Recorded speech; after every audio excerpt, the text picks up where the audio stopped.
Anong nakikita mo doon sa relasyon ng Pilipinas at China at relasyon ng Pilipinas at Estados Unidos at relasyon ng Pilipinas sa European Union? Because everything boils down to trade. Ano ang nakikita mo, George? Our relationship with the US, we still have a very big trade relation with the US. Only recently na-surpass ng our relationship with overall relationship with China. And we have for the last few years, we had growing exports with the EU as well. So all of these are very important to us. No, so we have to maintain all these relations. There's no advantage in favoring one against the other. We must not be anti-China. We must not be for China. We have to be for the Filipino. We must not be anti-US or for. We have to be for reality do. So ibig sabihin, kung ano ang kinakailangan ng merkado, yan ang dapat nating i-provide. And the Philippines has a lot of this. And the pandemic has hurt the Philippines a lot because the Philippines was on a great growth rate on the tourism front. At ito ay nakakaiba na industriya dahil unlike manufacturing, kapag nagbenta tayo ng $100, siguro mga $15 to $20 lang mananatili dito sa Pilipinas. Whereas kung sa tourism, sa $100 expenditure, siguro mga $70 ang mananatili dito sa Pilipinas. So ito isang industriya na nagbibigay ng employment sa maski sari-sari store, maski na maliit na bahay ka lang, na mapapaupa mo, yung anak mo nag-aaral, pwede maging tourist guide, etc. No? So it benefits everybody down to the ground, and we have to cultivate this and other. Yung services rin natin, yung BPO ngayon, nagkakaroon na ng artificial intelligence. Dapat maghanda na tayo. I-upgrade na natin to. Learn to use software, learn to, like our today, di ba? Our discussion today is now on Facebook. So Yes. this is the new world eh. So the reach is actually even greater maybe than before. No, potentially even greater than before. And the small businesses can grow big very fast. As we know, some people just on YouTube have become major players. They're making tens of thousands or hundreds of thousands of dollars a month just on YouTube or on Facebook. So ito ay bagong ekonomiya, bagong mundo. So we cannot blame the past anymore. We can blame the past for its unfairness, pero we have a future that only we can take control of. Dapat talaga pag-aralan natin. And we shouldn't spend all our time on Netflix at YouTube for entertainment. All these instructors, the best in the world, are in YouTube also. So gamitin natin tong panahon na ito. Okay, nabanggit mo yung Netflix. May kalaban na rin yung Netflix, yung Amazon Prime Movie. Kaya Tsaka yung yung Disney also. Disney, papasok na rin. So, ang dami. Talaga.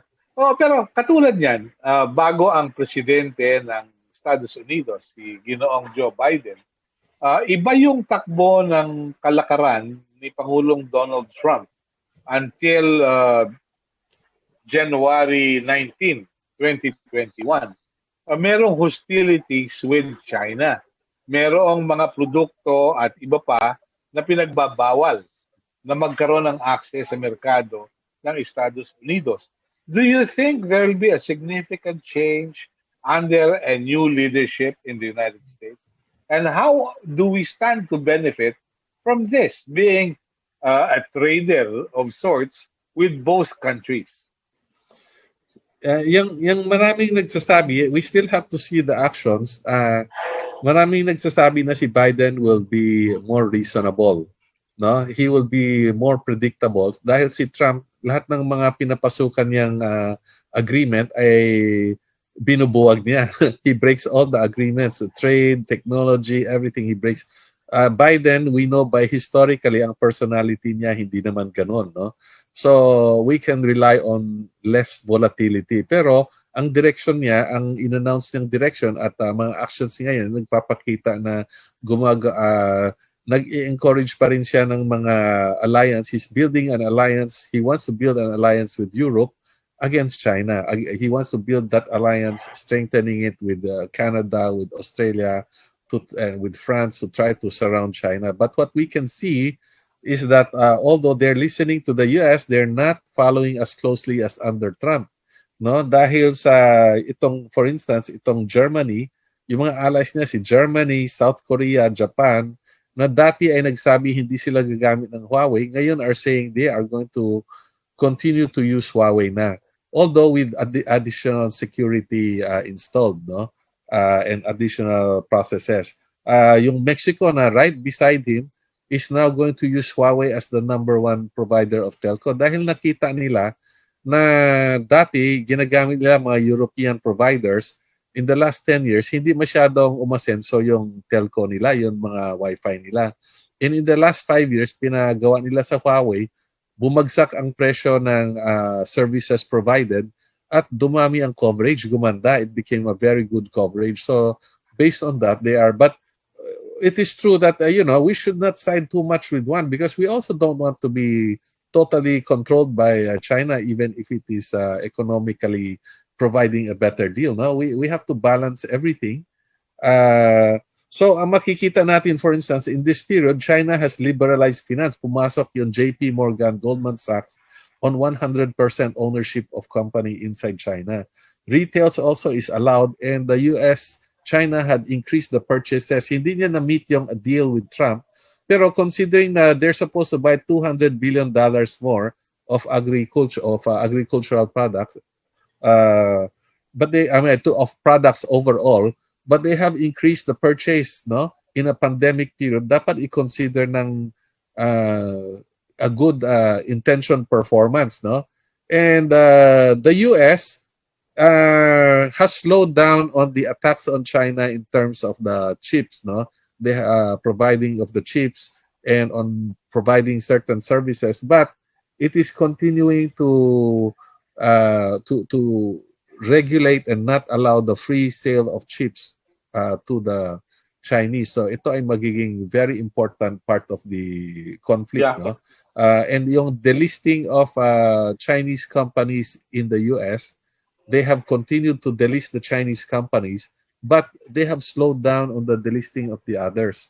So mukhang nagkakaroon ng mas reasonable. Ang hope natin lahat ay ito ay the world is going to become less conflicted, which means the Philippines will not be continually forced to choose. We can have our choice, but the choice being available ay madalas hindi nakakatulong sa Pilipinas pagka we are making the wrong decisions.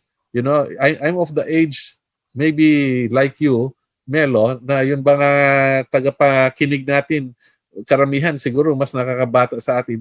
We made decisions before. If you remember, like nung sa Bataan, the biggest investment in the country's history, petrochemicals supposed to come in, did not come in dahil yung Bataan governor decided that he will not allow it to move to Batangas, so he blocked it. So we were delayed by at least 20 years in a petrochemical plant. No? And really? Then we have also the Subic bidding. Si Li Ka-shing of Hong Kong was going to bring 1/3 or 1/2 of the volume of Hong Kong to the Philippines. No, this is under FBR period. If he won, and he won the bid for the Subic.